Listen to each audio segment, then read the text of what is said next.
Yo, yo, yo, what's good, everybody, man? So, y'all know how I do it. Every week I get a special guest, friend of the show. Friend, I basically call them family, man. So, today we're going to do something a little different. So, obviously, right now, the big deal is about this Bulls documentary and everything that's going on with the last run. And why not get someone that actually had a chance to face these guys and compete against these guys at a high level? Just for instance, this dude here, man, not only is he a hooper, right? He's a DJ. I mean, he's been on TV. I give him a hard time every time I see him on TV. Like I make sure it seemed like the perfect time. I'm watching Living Single one day. He just pops up on my screen randomly, and I think it's dope, man, that he was able to be a part of that culture during that time when we didn't have social media and how we were all rocking out, man. So yeah, man, this is gonna be dope, man. This is a dope episode, man. I want y'all to be sure to follow this guy because he's gonna be doing this thing pretty much later on with Enough Said, and he does his DJ thing. He plays all the good tunes, all the good music. So before we do that, just definitely be sure to subscribe to the channel, follow, do everything you guys need to do, and y'all see the TV in the background. Of course, I got to keep my NBA going, but let's go on and get him in, man. This is my special guest for the day, the homie. The homie's in the building. And the homies in the building. Ced Ceballos is in the building, y'all. So, man, I'm gonna tell y'all a little story, man, real quick about me and this guy. So, just like I don't even know, like you would never think that we probably the way we talk to each other, it seems like we've been knowing each other for years, man. It's like a big brother, little brother situation, man. He's my big bro, I always go to him for advice and stuff, and he keeps it real, man. I like the fact that he acknowledges how the game has progressed from an NBA standpoint. I mean, being a former player, a lot of times it's difficult to do that. But man, I'm gonna let you go and introduce yourself for people who've been stuck in the house since Lord knows when. So go and introduce yourself, man. Man, first things first, let me give you some love. I appreciate you, man, and what you do, and your craft. Our conversations started out real minute, and now they have gone to a point where everybody on the opposite team gets involved, and it's this whole, other sports writers, other sportscasters, and players, current and past. It just gets really crazy, and trust me, man, I enjoy every bit of it. It's hilarious. I'm Ced Ceballos, former NBA All-Star, played over double digits in the league. I was so blessed, so fortunate. I wasn't an All-American high school kid. I wasn't an All-American college player. I just, late second round. I mean, late, where y'all turn the TV off and then they picked me doing the commercials. And I think the last two players after me that got picked never even came overseas, or they let the time run out. But I'm so blessed. This is my 30th year. It's a short year, but it's my 30th year in the NBA. I want to try to continue. I'm a lifer. I'm a baller. Me and him, we have I must bow down to the Godfather sneakers. He's the Godfather of sneakers. No. I'm just a little henchman on the side when it comes to sneakers, but sneakerhead to the fullest. And I just love the game, man. And so, follow me at Ced Ceballos anywhere on my platforms. And yeah, man, let's get down. Let's get talking. Whatever you want to pop off. Man, so I gotta ask you off the bat, man, because like obviously life has changed for all of us drastically. So how's quarantine life been for you, man? It's fine with me. I got a lot of toys around the house, so it's pretty good. I got weight room. I have TV, movies. Everything is streaming right now, so it's got an opportunity for me to catch up. I'm watching Ballers right now.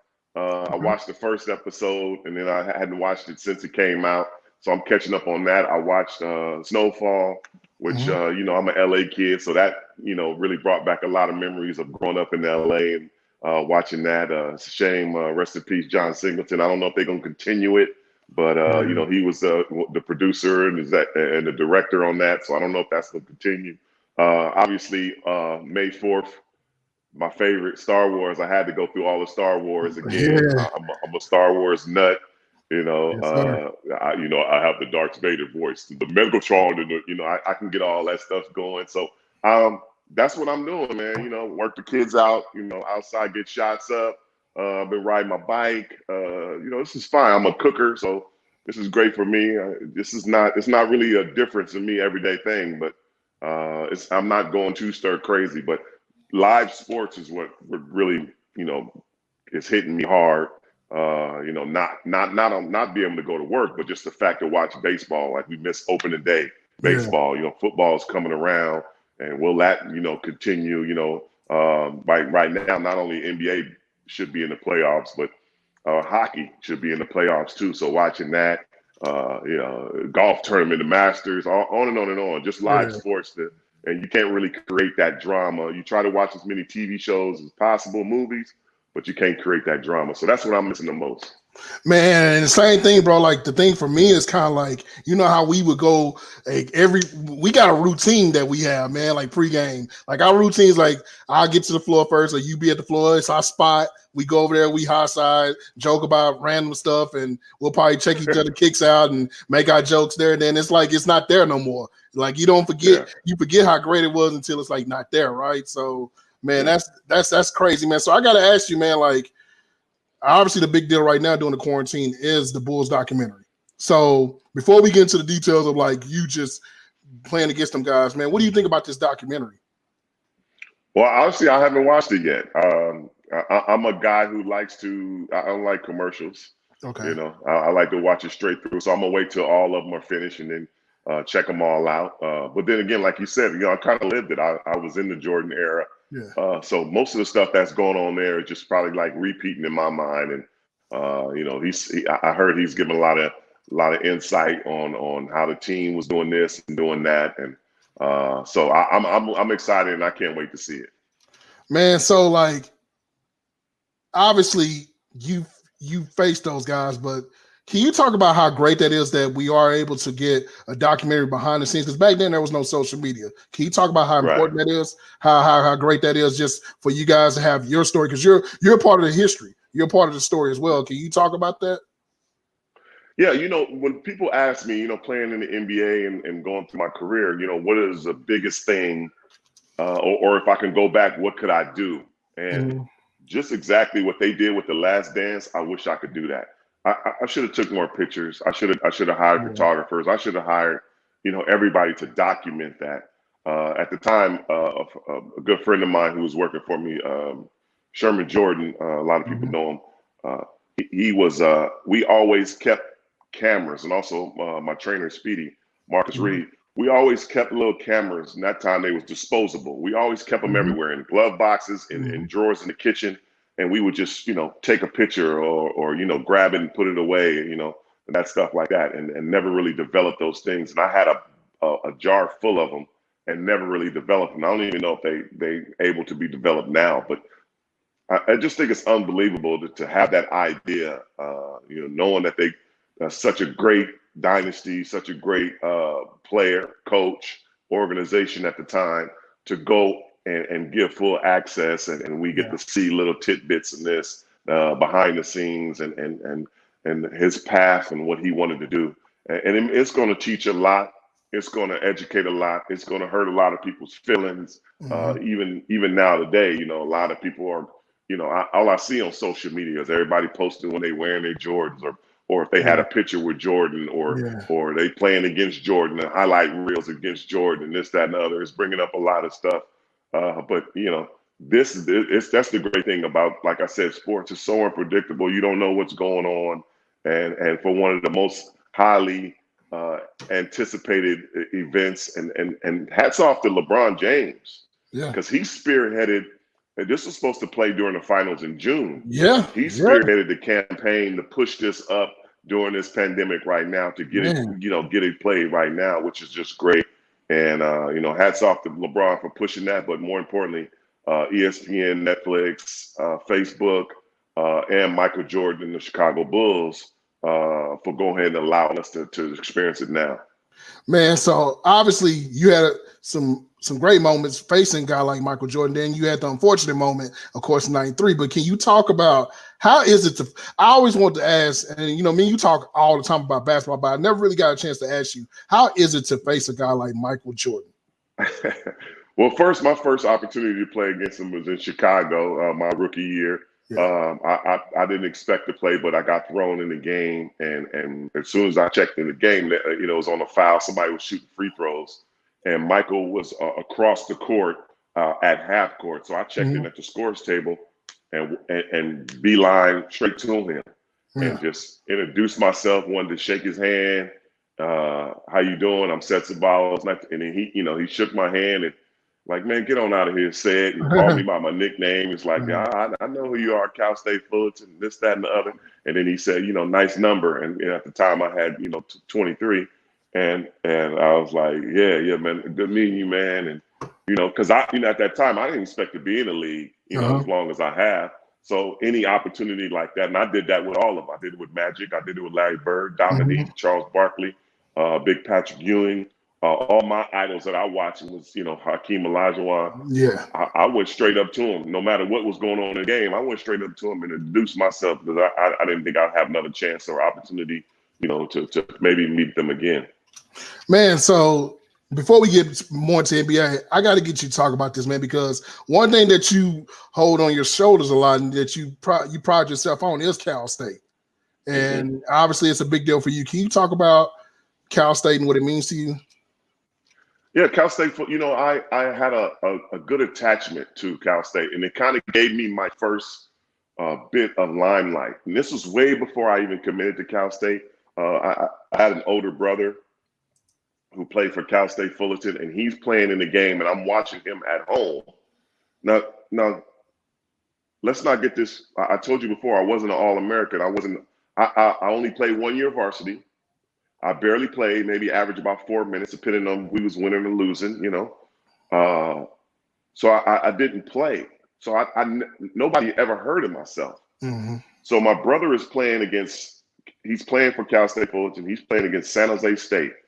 Ricky Berry, rest in peace, really great player. And it's on TV, and I'm at home watching it. And my brother checks in the game, and the announcers call him Cedric Ceballos. His name is Chris Ceballos. The announcers call him Cedric Ceballos the whole game. Wow. And like I said, I'm a guy who sits at the end of the bench at Dominguez High School in Compton. I'm not even playing. I'm a 1 year varsity kid, my senior year. I'm not even playing. So I'm just, not only am I geeked to see my brother on television playing, but I'm geeked because they keep calling him me. And there's nothing me and my mom was watching. There's nothing we can do. Like, we can't run to the scores table and say, hey, no, that's Chris, or even the guys who are playing in the game or their PR people, they can't hear it. They don't know.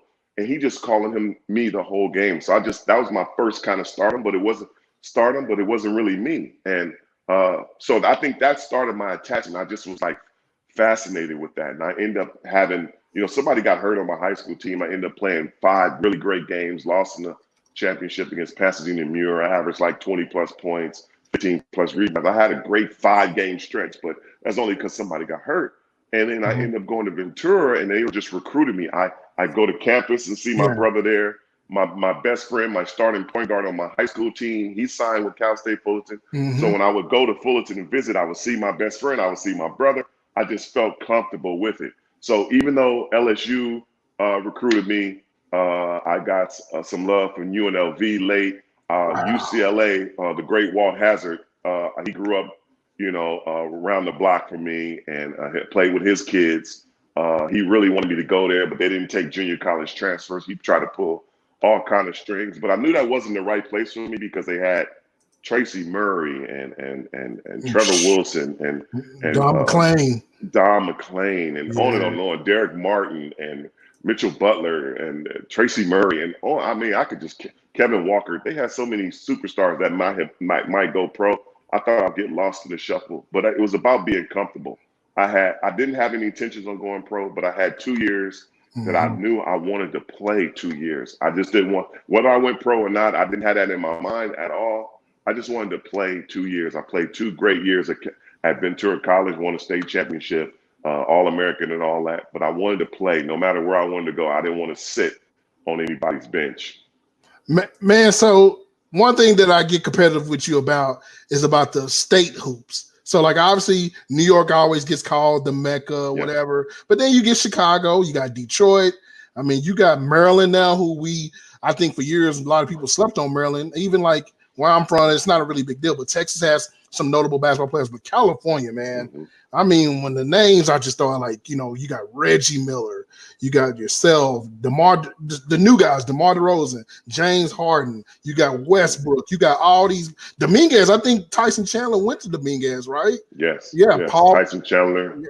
Paul Pierce. Paul Pierce, Kawhi Leonard, Marcus Johnson, Sidney Wicks. I mean, I can go on and on and on about, you know, California kids and playing. And I think the reason why we have so many NBA greats, you know, Earl Watson, let me see, who else we got? I mean, I could just keep going on. It's all day, yeah. Yeah, and I think it's the biggest thing is just the weather. You know, we play inside, we play outside, and I'm talking like great competition games. You know, we got Venice Beach. You know, there's Gompers Park and Watts. You know, you can go to Westwood and play UCLA inside. Where I'm from, myself, Tina Thompson, Craig Smith, Chris Mills, head coach David Fisdale. We all out of Robinson Park. Wow. You know, and this just because you could play indoors and outdoors. You can't really do that as much in New York City because of the weather. Texas has some great players that come out here. I remember what's my man's name? He went to Louisville. Really high jumper in my class. I can't remember his name at the moment, but Texas always had great players, but they are more of a football state. That, you know, it's really hard to get that recognition. You know, you got the Jermaine O'Neals and all these other players that came out of here. Big fella from the Pacers too. So I think the biggest thing is just the weather, because we could play. I mean, I'm talking real competition games outside on the hard top, chains in the rim as nets.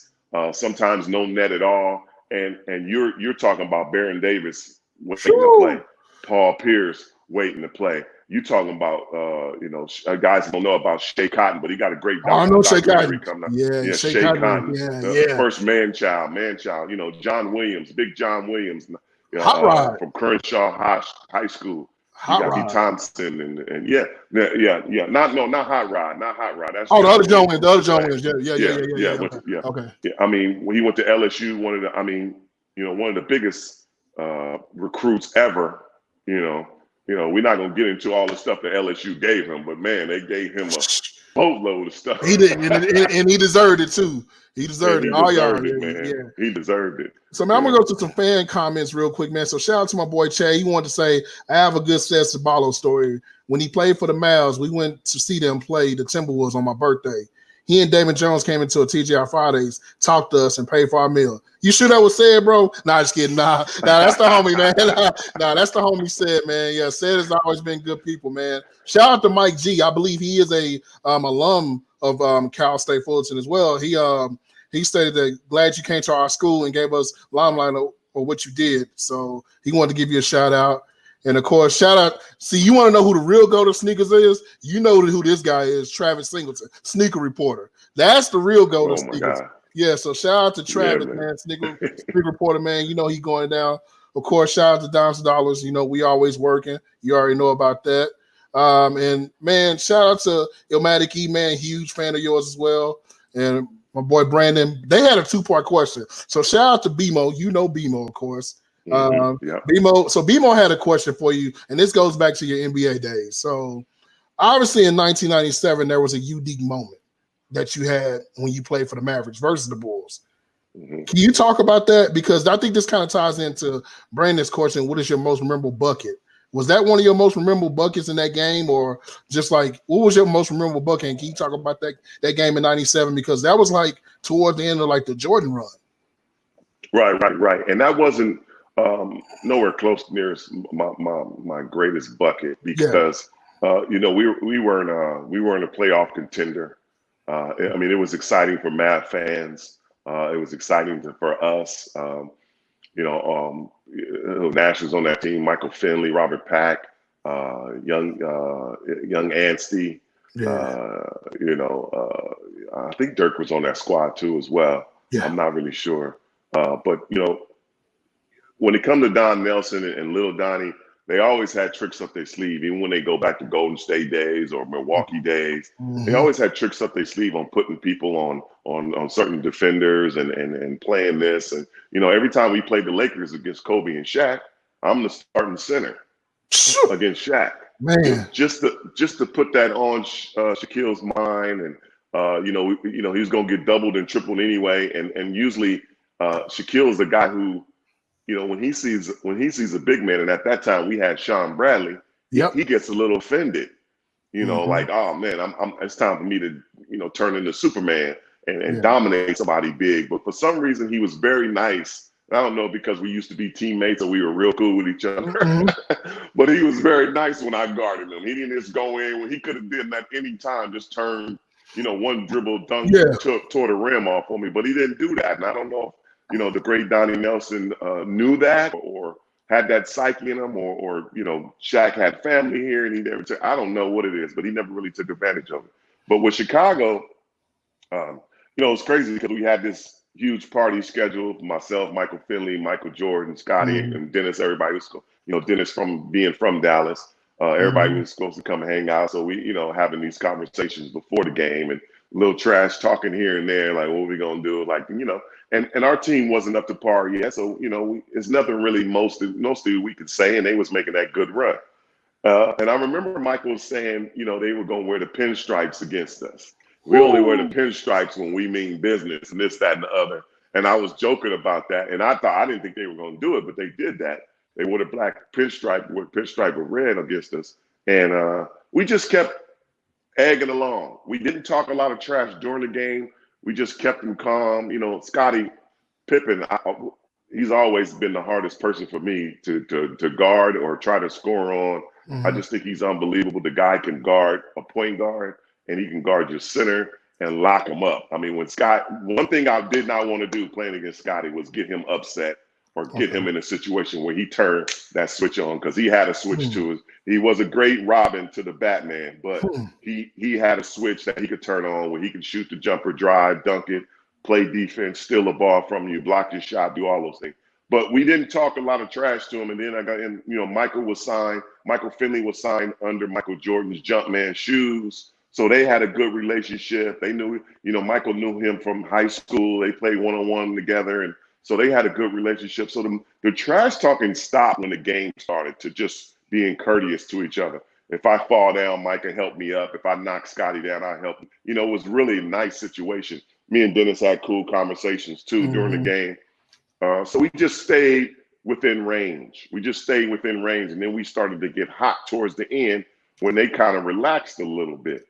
Now that shot in the corner, huge shot, but then again, I won't say the biggest one because of the stakes at hand, because we weren't a playoff team and they were going on to win a championship. But it's a shot that I practice all the time in that corner three. That was my three. I rarely shot him, but when I shot him, I shot him deep in the corner three.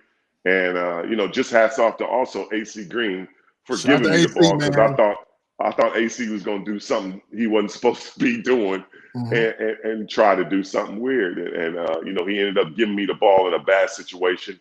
But I knew I was in that corner, and I took a shot and knocked it in.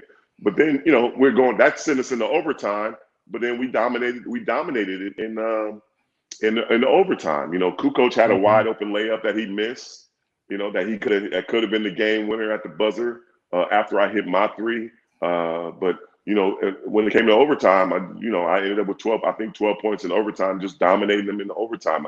I think they were ready to go to the party. And which is ironic, because after the game, Mike was so upset. He's like, I saw him in the hallway. He's like, nah, man, I'm not going to the party. I ain't going to be there. I'm like, so if y'all have won, it was party time. But, it is what it is.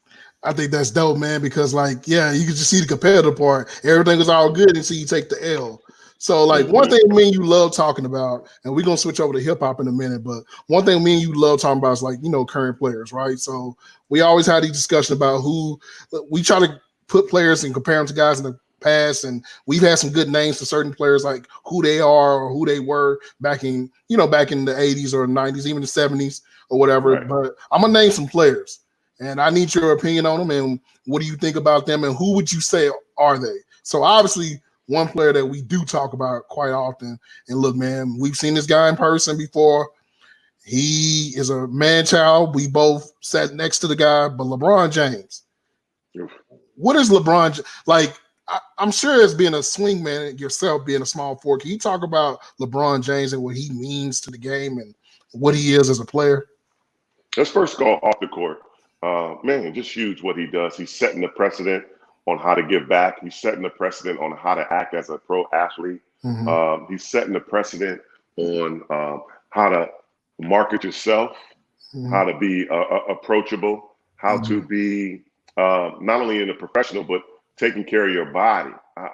Every time I see him, he gets stronger, and I see him training on his gram, and I go, man, if I didn't train at all like that. My thing was playing ball. We played ball. Yeah. The kids don't do that anymore. They train.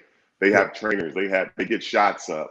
I think Kobe was one who really set that precedent on, no, you don't need to play pickup games. You don't need to play a bunch of games if you're in AAU or you're coming up in the ranks.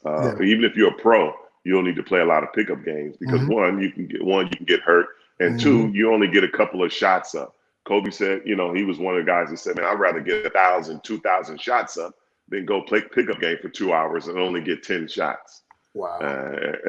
So that, logically everybody started, that's a pretty good idea. And obviously the work that Kobe put in.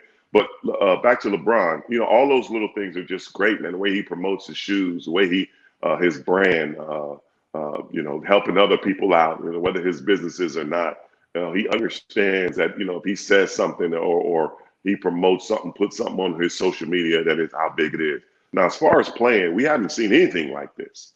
The strength of Will Chamberlain, the ball handling and the point guard skills of Magic Johnson.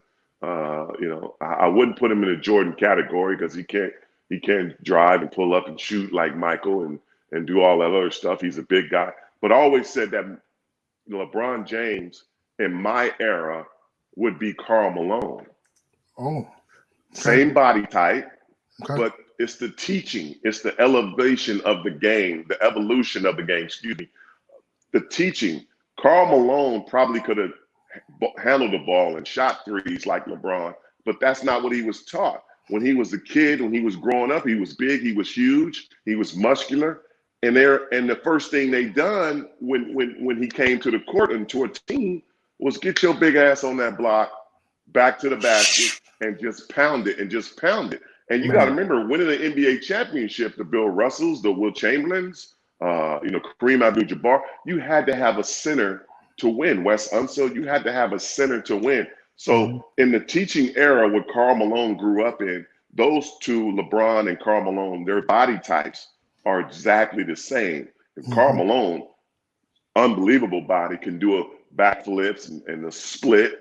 He can lay on the ground and flip up, that back thing, whatever you do. I don't know how the karate individuals, he could do all that stuff. LeBron's body, the same way, So I think as far as skill and his size, you can go Elgin Baylor, but you can't, it's nothing we have seen in his size for LeBron James to do what he does from the long range shooting to getting to the basket, to posting up, to passing, shooting free throws, on and on and on and on, defending.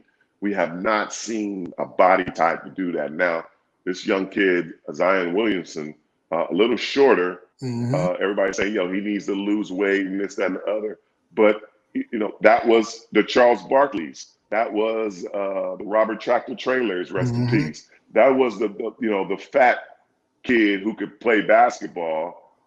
Escalade, big Escalade. Rest in peace, Escalade. Yeah, rest in peace, my man Escalade. Those are the players back then that, got bigger and bigger and bigger. Obviously Charles turned it around for himself, but we haven't seen this, but we haven't seen athletes the way we see them now. They don't start training like they started training. Charles was a fat kid that was a country strong boy, but he wasn't country strong from lifting weights. No, he never worked out. He was just strong from being an Alabama boy, lifting or whatever logs or whatever he was doing in Alabama, but he wasn't strong from working out. Zion is big and strong from working out, from weightlifting, from training, from doing all that. So we never seen something like that. But with LeBron James, the longevity, the way he's still going, I don't see him stopping for 5 years. They're all talking about him being able to play with his son. I think it's possible if Bronny gets a little bit better. Bronny gets better. I don't see Bronny being a one and done kid right now, but he may develop. He's just a freshman, and I love the way that him and Savannah, like LeBron and Savannah, are like, just be a kid right now. Don't worry about if you're gonna play with me or you're gonna be in the NBA. Just be a kid, and if the game loves him and he loves the game, then so be it. But I love the fact how they conduct themselves, especially through the social media with those 3 individual kids that they have. Man, so another freak of nature, and man, look, we know this dude is, like I don't even know how to describe this dude, because like, first off, he's 7 foot. He can call himself 6'10", 6'11". We know he's 7 foot. We've seen it up close. Sorry, my guy, but you are 7 foot. But man, I don't think we've ever seen anything like this. A dude that can shoot from way, his range, his ability to handle the ball, his quickness. That's something that we don't talk about. His IQ. Man, can you talk about Kevin Durant? Because you had a good comparison for him. You called him Kareem. Yeah. He's like the Kareem of everything. If you could think about it, I mean, him and Kareem can see eye to eye height wise. And if Kareem was our all-time leading scorer in the NBA, without a jump shot and without ball handling, without a crossover, and without 3-pointers. That's Kevin Durant. Like, he is a 7 foot phenomenal touch. I mean, his body type, George Iceman Gervin. He could do all that, the finger roll, the nice touch, making that net pop, all of that. But he's 7 foot and can cross over tiny. I'm talking crossing over Kyrie. I'm talking about crossing over Steph Curry. I mean, he's crossing over 6', 6'2" guys. And this dude is 7 foot. Like, what can you do? He got hops off the run or vertical. He's got long arms. He's got long legs. He can move the ball. He can pass the ball. He can run the floor. He can defend. Yes. You got to, people underestimate Kevin Durant's defense on deflecting balls, blocking shots, disturbing people, helping out, recovering back, all that stuff, man. He just does so many phenomenal things on the basketball court at his side. So that's why I dubbed him, man, that Kareem Abdul-Jabbar with a crossover and a jump shot, because he everything. And I always go back to, when you want to see his real talent, go back when he played not in the league, go back when he played in the Rucker Park League, and just he was just a baby then, but 60, right? God. 60, I think, right? And it was, I mean, are you gonna sweat a little bit, little fella? You gonna sweat just a little bit? I mean, he just was effortlessly just wop, and just, man, that kid is just so talented, man. And now, with a year under his belt in rehab, oh my God, please, if Kyrie and him stay healthy, man, Brooklyn is going to be very, very, very dangerous. So New York City, get ready, because those 2 individuals together, you get them one more nasty guy to go with them. You know how Draymond was, how Steven Adams is, and that type of player. Oof, it's dangerous. And the crazy part about KD is this: the one thing, he's not a selfish guy. Could you imagine if he took the shots that most guys would want to take? Like, he likes to pass the ball. He wants to play team ball. Could you imagine his numbers if he just was one of those guys? Like, for instance, no disrespect to Allen Iverson, great player, but imagine if he had, like, where he wanted to shoot every time. That dude would average 40 a game if he wanted to, like, easily. Yeah. Like, it's not even a question. And so you can't stop him. You can't. Like, there's nothing you can do. So one last player real quick, man, and you get a chance to cover this guy. And you talked about his game rookie year. We kind of thought about him as being several different guys, but can you talk about the greatness and so early already of Luka Doncic, man? Yeah, man. Little young Luka, man. I call him Triple Doncic because he can get a triple-double in his sleep on his basketball court. Yeah. You got to understand, and let's back up a little bit. When our owner, Mark Cuban, got a lot of criticism for saying, Americans need to go overseas and learn how to play basketball. And it was because of this young fella named Luka. Now, the rules in America are a little bit different than over there. This kid was a pro, 13, 14 years old. Yeah. Now, think about it. Go think about not only yourself in junior high school, but think about other kids that you see around the neighborhood or where you live that are 13 and 14 years old. And they are playing against pros. They are playing with pros. They are traveling. by themselves. They are staying in hotels by themselves. I mean, come on. Like even when I played a couple games overseas, we always had a young player, 13, 14, 15 years old on our team, two of them, which was unbelievable. And I just couldn't, fathom being that young, having that much responsibility. And not only responsibility and being on the road and everything, having money, but playing against grown men. I mean, grown men that's been doing it for years, and that whole thing. So it's just unbelievable. So Luka, and everybody threw some darts at me when I said, talent wise, I think he's better than Larry Bird. Now, yeah. Let me correct you when people be saying, "Nah, you got to be kidding."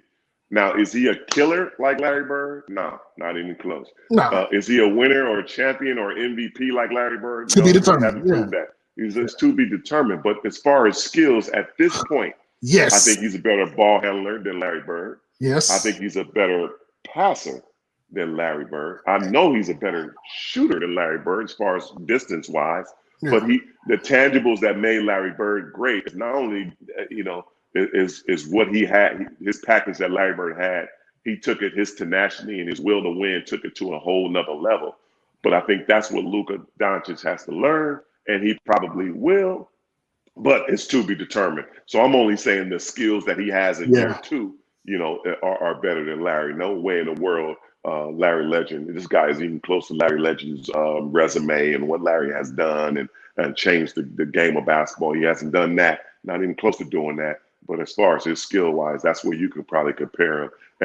And people underestimate the strength of this young kid on how he has the ability to hit somebody, take contact, and still finish. And for the first year and a half, I called him slow. I called him Larry Bird slow, like very crafty, very anticipated. But boom, the second part of this season, he would turn the corner so quick. I was like, whoa, I apologize to the world for calling this young man slow. He has speed. Wow. He has quickness. He can get up and down that court aggressively, 1-2 dribbles, and he's finished all the way to the basket. I mean, he's got a bright future, and I'm not just saying that because I see him every night and I'm part of the organization. But, oh, man, he's dangerous, and he's getting respect from a lot of people around the league. Man, that's dope. So a couple of fan questions, man. Shout out to Rome. He want to know, do you believe your game today will translate today, like the way you played then? Because you always tell me you can shoot threes like they do now, but your game then can translate now. It'd be tough. I would have to turn myself into a Draymond Green, a very aggressive rebounder. I would be great, and I would have to play with guys like LeBron, Kyrie, Steph, Clay, KD. I would have to play with great Luka. I would have to play with guys like that, where they're unbelievable and they need double teams. James Harden's, where I can just cut and slash and just watch my man as soon as he leaves and goes and double teams. I can get in the pocket and get baselines and then especially with a guy who shoots in volume like James Harden being an offensive rebounder that I was, it'd be real difficult. But I think the most important thing as coming in, most coaches and staff will probably want to know if I could shoot the three. And I had a terrible shot, when I first came to the league. Hats off to Jeff Hornacek, Paul Westphal for correcting and getting it right for me.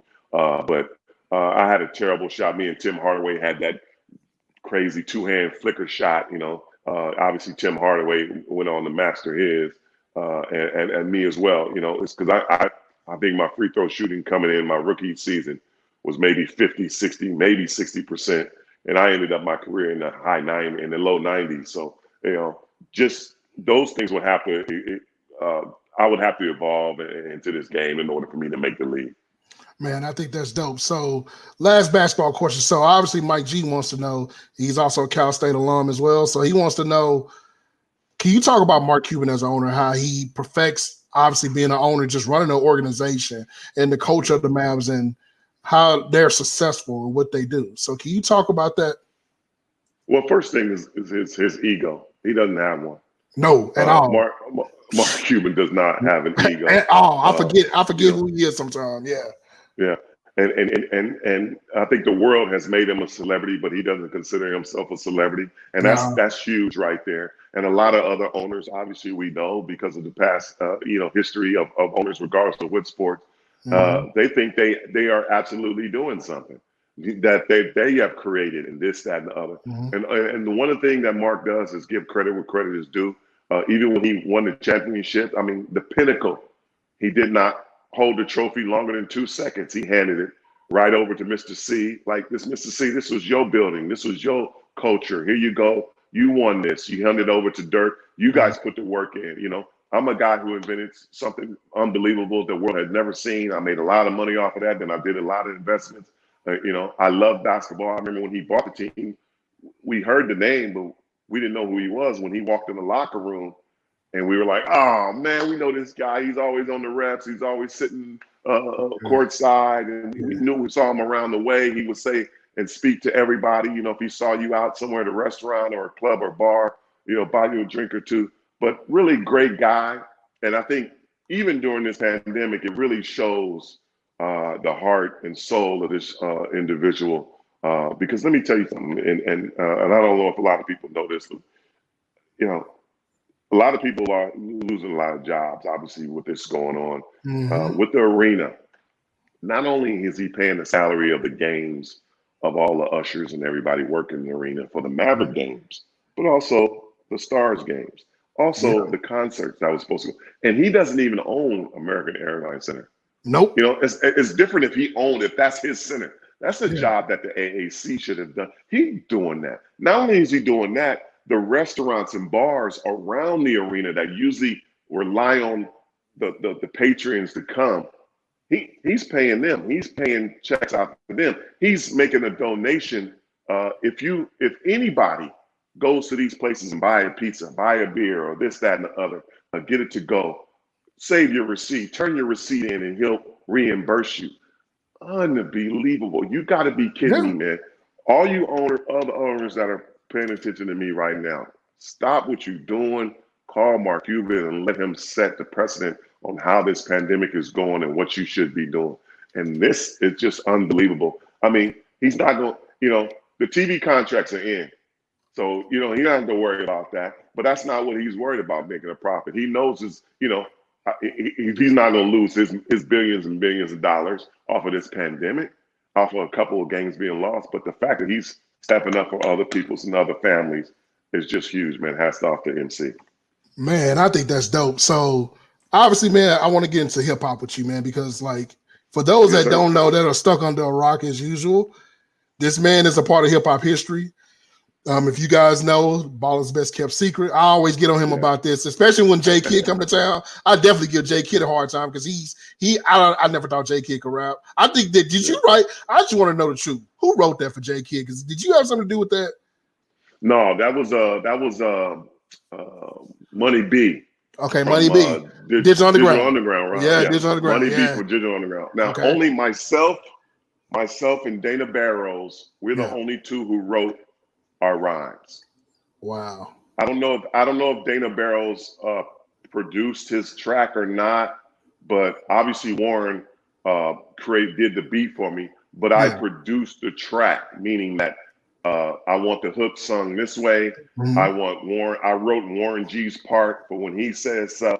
So I put that whole thing together. I directed and put the story together for my videos. Like I was really into it. Like I'm a kid who really wanted to be into this hip hop thing. Like even before Shaq came on the scene, I was rhyming and performing and making songs. But that was a great thing right there, man. I had so much fun doing it. And I see you got the Chronic album behind you. Shouts out to Dr. Dre. Dr. Dre came to our listening party. Yeah, man, the legend. Salute. Rest in peace to Malik Sealy. I call him Stacey Patton.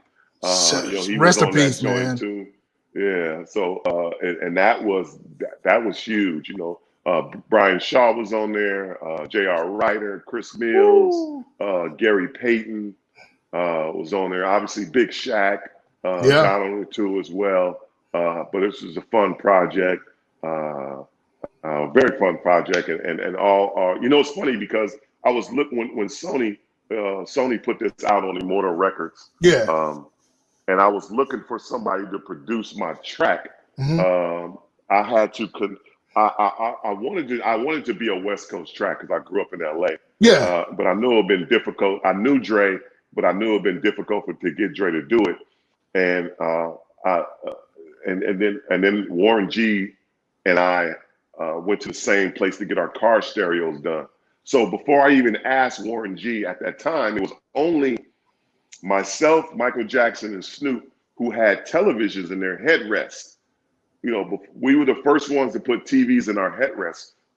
So when Warren put his truck in there, I paid for his wood steering wheel. It's a West Coast thing, having a Suburban with a wood steering wheel. And also I put TVs in his headrest. He was like, I didn't pay for this. I didn't want this. He was like, no, it was a gift from Ced Ceballos, the Laker, this, that, and the other.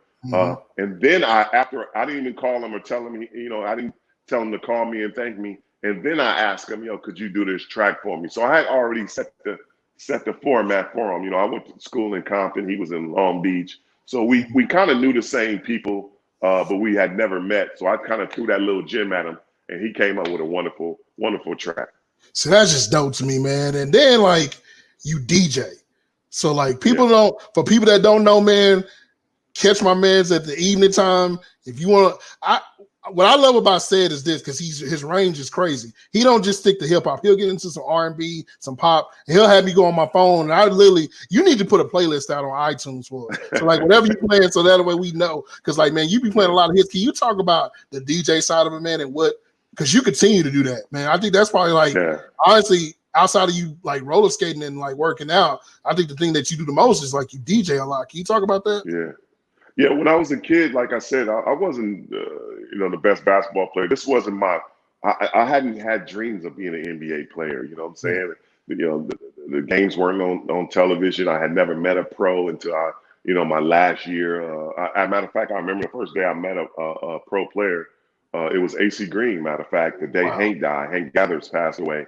I drove from Fullerton to Loyola, where the Lakers practice, and I was going to Hank's house, and I was at a 7-Eleven, and AC was in there. He saw me crying. He was like, "You all right, young fella?" I was like, "Yeah, I'm good, man." And I was like, I kind of wiped my tears and was like, "Yo, you AC Green?" He's like, "Yeah, nice to meet you." That was my first time meeting an NBA player face to face, but I wanted to be on the radio, obviously, because it's a wonderful voice, but that's how I grew up. I grew up loving that radio. And then a gentleman of a friend of mine who lived in an apartment next door to me one summer, his dad worked in Jamaica, Queens, and he would come home every summer. He worked in the winter and he'd come home every summer. And the summer he came home, school was out, hot day in LA, and he played Planet Rock, and I lost my mind. I lost that. It just put me in a trend. That was the instrumental. The instrumental. It was it for me. I was in love with hip hop. I wanted to know the phenomenon. He was like, "Yo, they do this thing with the records," and he showed me. And then Beat Street came out, and Breaking, and all this stuff came out. So, you know, obviously a kid in the hood. How can I afford all that equipment? You know, my mom's had a stereo deck. My brother had a stereo deck he got for Christmas. So I would merge them together and splice the two speakers and, you know, put them together. So I would just use the volume on one and one on the other. But then again, I had to, you know, return it because it was my brother's, and, you know, so I only got a short period of time. So I'm like, I got to get some money together. So in 1984, the Olympics came. I was a ball boy for the Olympics. You know, so I got to meet Michael Jordan and Wayman Tisdale, Chris Mullin, Joe Klein, all those, Bobby Knight. I was a ball boy for the Olympics, man. So I saved all my chips for that. Bought my turntables because my aunt Nancy had the turntables at her house, but she had them so far away. Like she had a turntable way over here and one way over here and a mixer in the middle, because she used to have reel-to-reels that she would make for people. And it was just putting music on. She didn't do no scratching. So for me to get way over here and then have to come way over here, you know what I'm saying? It wasn't happening. So I spent my money that I made from the Olympics being a ball boy. Boom. Got my turntables, and just every free time, school, come home, scratch it up. Go play some ball, come home, scratch it up. DJing into the early light, you know, just like Dre is and Straight Outta Compton. He got the headphones on, and his mom comes up and he's sleeping. That's what my mom used to do, man. And the hats off to my moms too, for not, you know, saying turn that down, don't do this, don't do that. And I'm a turntablist too. I mean, even the top DJs, DJ Jazzy Jeff and Kid Capri, all these. I've DJ'd with them and opened up for them and closed for them. The biggest thing is not opening up for them, but closing for them. That's even bigger than opening up for these top DJs. Closing for them because they shut it down. And usually the DJ that comes on after him when everybody's like, hey, he's booty. You know what I'm saying? That's the hardest thing to do. So for a headliner, if you're not a headliner and you come on after the headliner, man. So I got the tricks and everything. I just love doing it. I love hip hop. I love that music. And I'm a California kid, so I got to listen to, I went to Ventura, California. I got to listen to all that pop. I was an MTV kid, all this new stuff. And you know what's crazy? This pandemic has really got me into this new hip hop. Wow. Like the Migos. My kids played the Migos, and I was just kind of like, man, I really didn't understand it. I really didn't get it. And now that I really, have time to settle down and not pay attention to, the business of NBA and really listen to them, there's some skillful people out there, man, doing some wonderful things. Gucci and YG, the Migos, on and on and on. They really putting in that work, man. And this music, when you us older heads, I'm 50, so us older heads that's down in all this new bibbidi bibbidi, they want to say, oh man, it's a bunch of gibberish. Just have some good headphones on and listen to them, and you'd be surprised at the bars that they are spitting out. That's dope. Yeah, man, because like with Migos, for me, my generation is Bone Thugs and Harmony. Right. So like a lot of times, like the correlation with them is like when Bone was like in the 90s, they were a big deal. And people don't realize how big of a deal Bone Thugs and Harmony were. Oh, yeah. And the thing, it was a culture thing. And then translating over to the Migos, it's like you can kind of see the similarities with the sound and everything and how popular they were, because like Bone was a cult. I call it a cult following. Bone has a cult following. Yeah. And the Migos do too. Yeah. So man, that's crazy, man. But before we get into our last topic, man, IG versus battles. I know you've been probably seeing these. So I think Jill Scott, Erykah Badu. The best to me, one of my favorite ones was DJ. Let me think. So we had RZA and DJ Premier, which I thought was like to me one of the best ones. We had Erykah Badu and Jill Scott recently. We've had several different ones. We had Babyface versus Teddy Riley. What do you think about them? I think it's hot. I think the first one was comical. Yes. The first one with Teddy Riley and Babyface was a pure comedy. But I think you had to start there. It had to start there to see exactly where we're going to go with this. Because, when I thought about the battles, I thought about the same thing. I didn't know they were going to perform live. Teddy thought it was going to be live. Babyface was like, I'm just going to play my music, and that's it. And I think that's what goes on. But I think the respect for each one of the individuals that are doing this, they can't and they have to bow down to Erykah Badu and Jill Scott, the way they put things together. Because, Teddy played Teddy jams. Babyface played his own jams. RZA and Premier, they played their own. Erykah Badu and Jill were bumping each other's stuff. Yeah, it was different. And singing each other's stuff, just embracing the whole love. I mean, it was just phenomenal, man. I mean, it really made history, and it's really going to show how it's going to go down. And you talk about the battles, I think that's unbelievable technology. But the biggest thing, and people sleep on, I talked about this gentleman earlier when I was talking about DJing, but Will Smith and DJ Jazzy Jeff, if you get a chance, go on Will Smith's YouTube page and see the performance. A live performance with Jazzy Jeff is in Philly and Will is in LA. Like, come on, the timing of that was impeccable. Wow. The fact that you could, and it's going to change the game. Like now, even with D-Nice DJing. Dope. You can hire these famous DJs and they don't even have to show up. No. You put them in a club, you put a camera, and you put them on the big screen, plug them into your sound system, and they can just go. That's unbelievable. Dope. I even saw a skate party a couple weeks back, because I'm a skater, that was on Zoom. And it had all these skaters on there, and they had DJs in 3 different states and another MCs in different states. And the timing of the music was just perfectly on. And it's just going to change the game. Like, even performances that you can, and even at the Mavs organization, we're working on that now because of the social distancing that we're going through right now. Yeah. We're planning appearances where it's just virtual appearance. Like you can jump on with a couple thousand fans and they can watch you and ask questions and you can see them, they can see you. And they're going to be, a lot of trainers that I know are training kids through this virtual. It just is unbelievable. And I think the greatest thing is we putting down the text a little bit and we're picking up the phone and seeing each other and talking to each other more. Now that's dope. So before we get into some Got Bars trivia, and there's gonna be opinionated answers for you on this one. Can I get my game, bro? Hey, so I got you. Like the decks are behind me. Matter of fact, you in Dallas now, so I can go ahead and send it to you. It'd be easier, so I can just get it to you. So yeah, we got you. My boy's already on it. We need to get you the special deck. So we got this gold deck here. We're going to get you involved in. But I gotta ask you. Sir. And I know we got something, and this is gonna be for the next time we get on because I gotta ask. I want you to tell that best story about the Death Row, the bad boy party, and how that went. We gotta talk about that next time. And then, of course, next time I'm gonna grill you because you threw some little shade at me about the sneakers, but don't let this guy fool y'all. This man got kicks. By the way, go to his IG. I take pictures for his kicks. I'm gonna just let y'all know that. So don't let him fool y'all. But real quick, man, I gotta ask you this. Being on Living Single, so. I had to grill you. I think it was late one night, man. I was sitting there watching TV and I fell asleep. My wife nudged me and was like, "Hey, is that your homie?" And I had to look twice. I said, "Oh man, got the black suit on and everything." I was like, "Wait a minute, man. I forgot my boy was on here." Well, how was that to be on Living Single?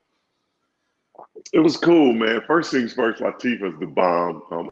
Just an innovator and a pioneer for not only for women, for hip hop artists, period, to make that transition and from hip hop to acting, Oscar nominated and for Chicago and all that stuff. Great work in what she's doing.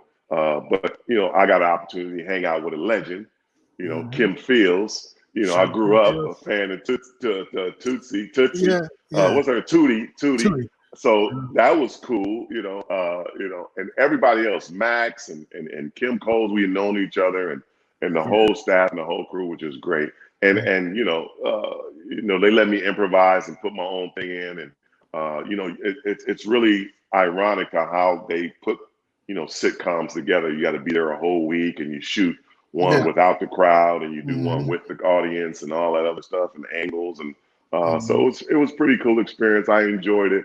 And a lot of people see it, man. It's great that it's continuously being run. Shouts out to Paramount for continue sending them checks in. You know what I'm saying? I could just imagine what Queen Latifah's checks is coming in from performing. Because I get a little chunk of change every now and then, but I know hers is probably just her residual checks. It's probably monsters. Yeah. Living Single is like a cult classic. I watch it all the time. It's like every time I watch it, I find something different about it. And that whole cast, man, that's an amazing cast of people they were able to put together. And this shows black excellence, man, what you can do with TV then. So now we're going to get into this trivia. And I need you, after we get done with that, I need you to plug what you got going on tonight. And then, of course, what you got going on going forward. So obviously Got Bars. It's going to be some hip-hop trivia, but we're going to do the opinionated answers. We ain't going to do trivia. We're going to have some fun here. So I'm going to start off with this one. Name the best Midwest rapper ever. Best Midwest rapper. So you got Chicago with Kanye. And I was about to say Kanye. Probably I would go Kanye. Twister. Okay. You got Crucial Conflict. You got Bone, of course. You got Bone. Bone is Midwest too. Okay, yeah, Bone. I mean, that's a tough one right there. So I gotta go Kanye as far as record sales, as far as bars. Yeah, I gotta go Kanye. Okay, cool. All right, now let's see if I'm gonna find one. Okay, so now name the best female rapper to ever rap. Man, I'm old school, so I take it back to Dimples D. You know what I'm saying? Wow, yeah. I take it back to Dimples. I was at a jam the other night. I mean, I could take it back, but it's so many, May.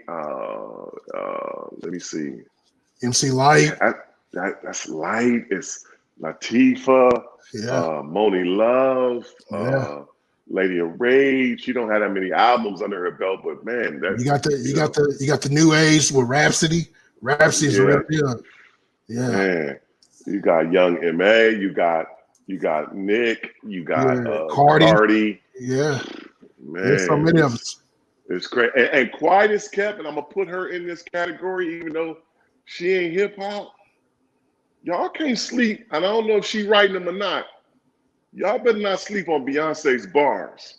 Beyonce got some bars. Okay. Listen to all her raps and all her stuff. Even this remix that she put together with Stallion, the sassy, classy, rapsy, that song, bars. B got some bars, man. Okay. Check Beyonce's bars out. She might be up there too. All right. Few more. What was the first hip hop album you ever purchased? Run DMC. My first hip hop album. Yeah. First hip hop 12-inch was me and my brother got Rapper's Delight. Okay. But the first album was Raising Hell, Run DMC. The first full album was Run DMC, Raising Hell. I think that was it. All right. So let's see. Okay, I got one for you. This is more modern today. Between these three rappers, pick one. Kendrick Lamar, J. Cole, or Drake? Come on, I'm a West Coast kid. Yeah. Man. I gotta pick Kendrick. Okay. Yeah, I gotta pick Kendrick. Drake is unbelievable, but it's kind of like when you it's just like when I said with Beyonce, don't sleep on her bars. Mm-hmm. Drake, you can't sleep on his singing too. His R&B side that it's kind of like what is he, a hip hop artist? He's an R&B artist. He's he's got pop culture down. He got so many. But when it comes to rappers, I think Kendrick is my guy. And it's crazy because back then, like especially like in the early 90s, you had guys like Domino who was singing and rapping. It was kind of like Warren G, Nate Dogg, all those guys, they were doing that. And it was like, man, now Drake has just took it to a whole nother level. So yeah man. And don't sleep on J. Cole. Oh no, J. Cole. Even with the Midwest, I'm tripping. You know what I'm saying? You got who else? Who else was in the Midwest? We can go back. Common.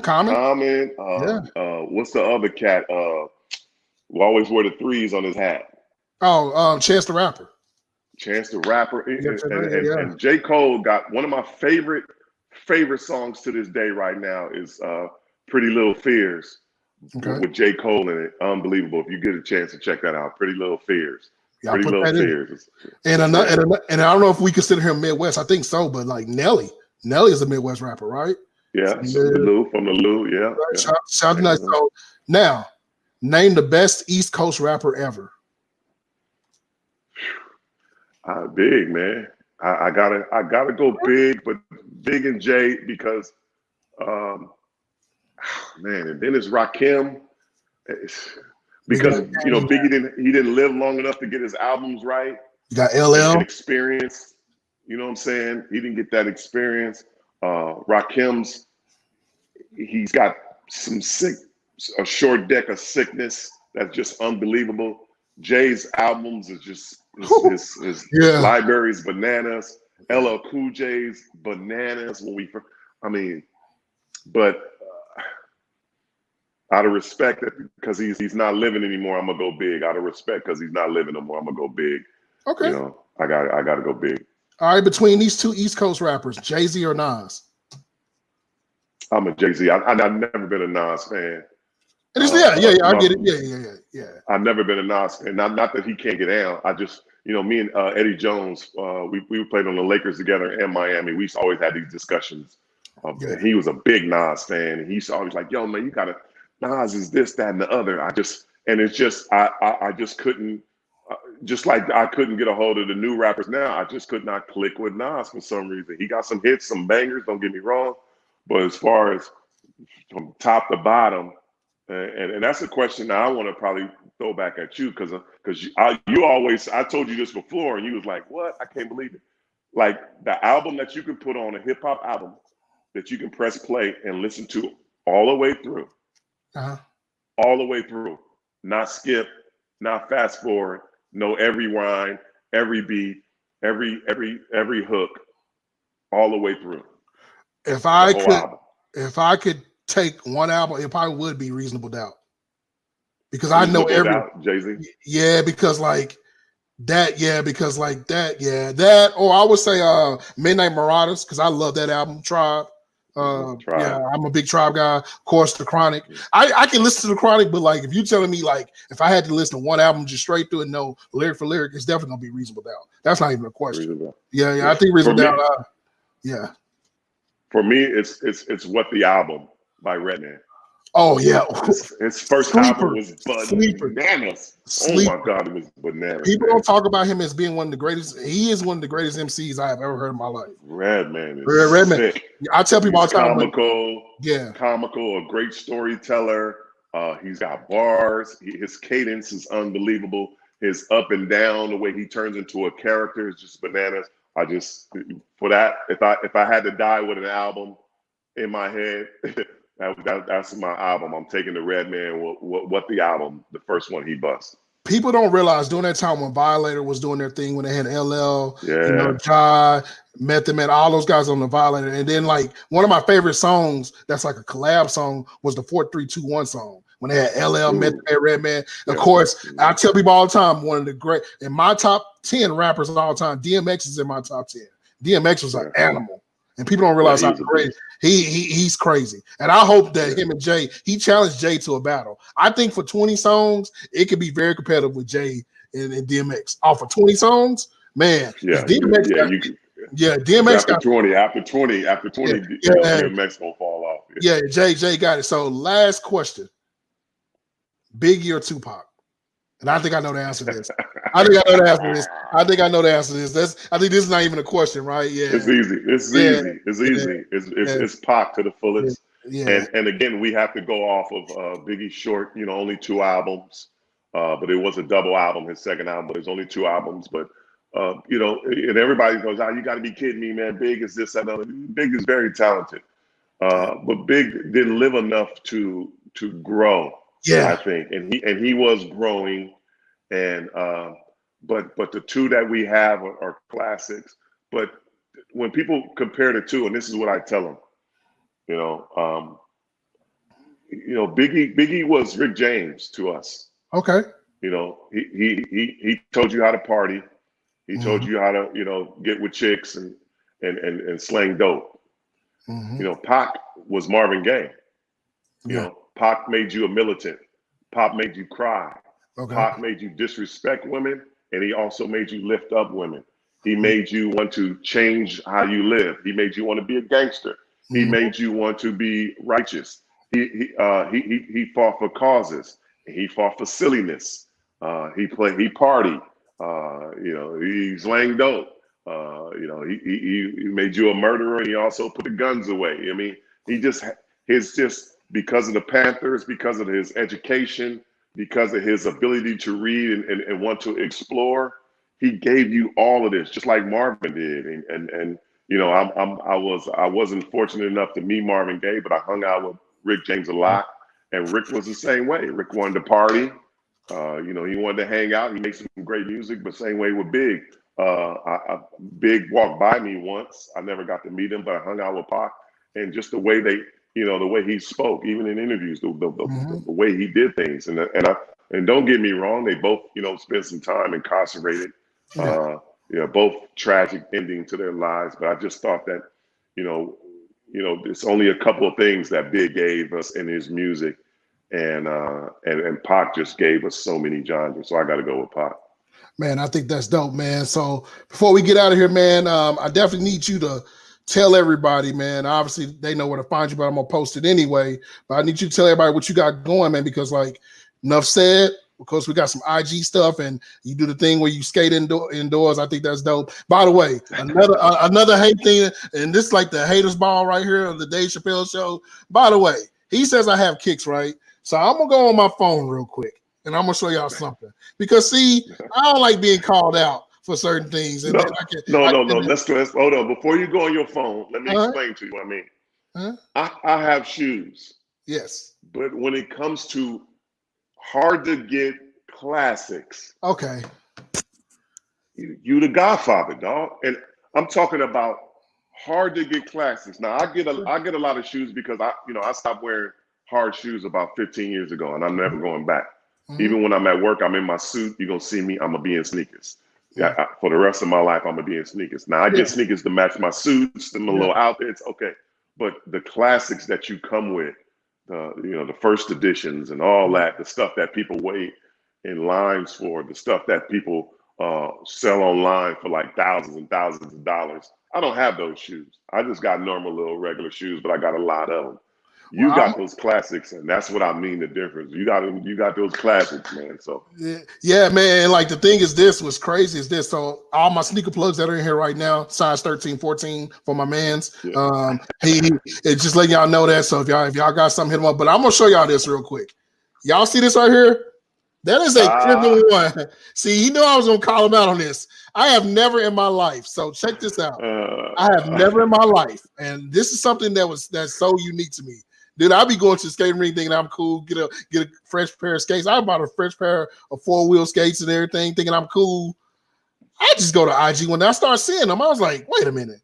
Why is he floating in Jordan 1s? I had to look twice. And he's rocking Jordan. I'm talking about, y'all, he got all kind of shoes that he does. And I think that's dope. By the way, that is something cool. Jordan Brand, if y'all are watching this, I need y'all to hit my mans up. And we need to work on that because I think that is unique and that is dope. So he putting crimson ones that, I would rock to look cool. And he said, I'm going to go skate in them. And that just let me know. And this is dope. That's dope. I ain't going to lie to you, but this is crazy. So, man, before we get out of here, man, tell everybody, I got your name and everything right there, obviously, but tell everybody where they can find you, what you got coming up. Well, yeah, man, just follow me on all my social media at Ced Ceballos. You see it posted up right there. I goof around a little bit. I'll respond. I got a lot of them in there. If y'all hit me in the DMs, I'll respond eventually. Trust me, if it's on some, polite junk, you know what I'm saying? There's a lot of rude people that come through, but that's all right, and other than that, I DJ on Wednesdays, my Way Back Wednesday show, just doing this quarantine, situation. As long as this keep going on, I'm gonna try to do that as much as possible. I play them classics, like you said. I play some new stuff. I thought it's all kind of crazy. So whatever genre of music you won't like, I'm gonna get into. And other than that, man, we working on the website again. We toured, during this pandemic, I tore it down. My daughter's gonna jump back on it and get it back up running. So you have an opportunity to purchase my jerseys, my T-shirts. I always wear my God Morning shirts, man, and so all that other stuff. The cards, pictures. People be wanting pictures and cards.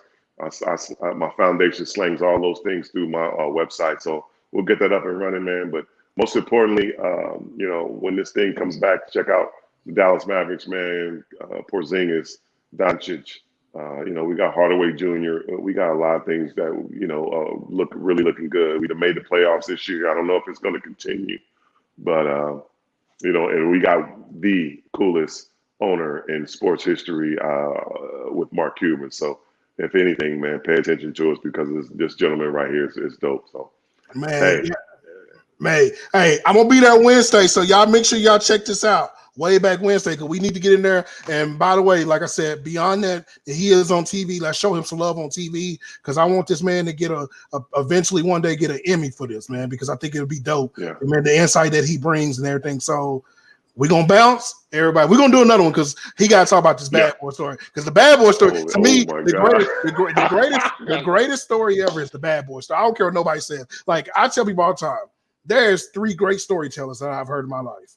And it's Fat Joe, Ced Ceballos, and Magic Johnson. I have never heard the stories that y'all give, man, especially that story. That's probably one of my favorite stories that nobody don't know about. And I don't even know how you pulled it off, but it's funny how that story. So we're gonna talk about that next time, man. But man, before we get out here, what's crazy about that story that every time I see Puff, he gives me that look like, and when we come next time, I'm gonna tell you why he gives me that look. He gives me that look like, really said, like, really, like, but we'll talk about that later, man. We'll talk about that later. Yeah, so y'all definitely check out Ced. I think he's going on IG Live at 7. like another 30 minutes or so, hour Yeah. from now. So y'all get on there and show my man some love. Be sure to follow him, support everything he got going. When the website get up, we'll definitely get everything like on his site, definitely get it on our sites and everything. So to make sure that it's getting run and everything. So we appreciate you, bro. I'm gonna close this down. You stay in, I'm gonna close this down. Y'all definitely follow my guy. Definitely, man, show him some love. So we out. Appreciate you, big dog. Yes, sir.